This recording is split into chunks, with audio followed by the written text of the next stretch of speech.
नमस्ते प्रणाम बा आप सभी यूट्यूब चैनल भैया या बहन लोगन के एक बहुत अच्छा बहुत सुंदर सुहाग गीत सुनावे जात बानी। जौन भी टूटी हुई आप लोग क्षमा कर जाई।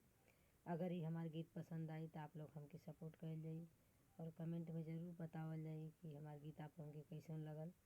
तो आई ये सुहाग गीत के सुनी, देखी कैसन लागत आप लोगन के।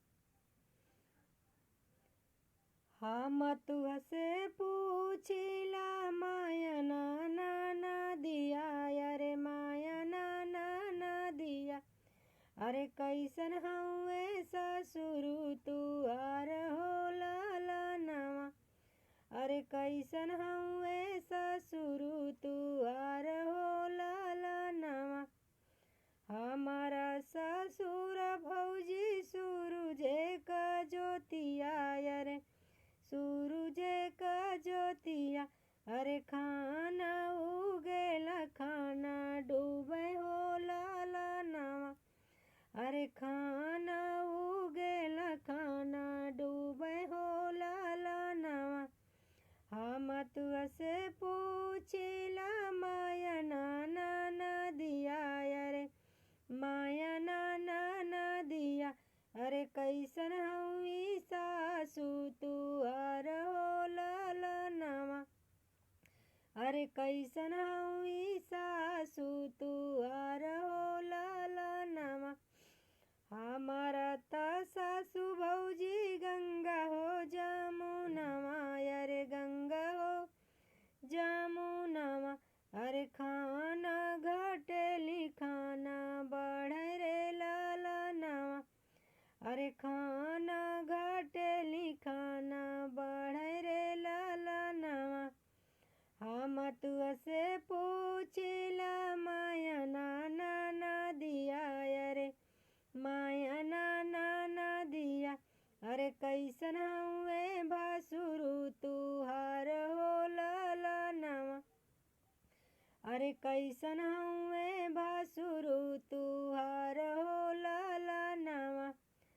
हमारा भसुरु भौजी साहेब हो दारोगवा, अरे साहेब हो दारोगवा।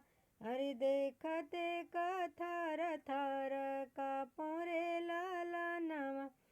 अरे देखते कथर थर काँपो रे ललनवा।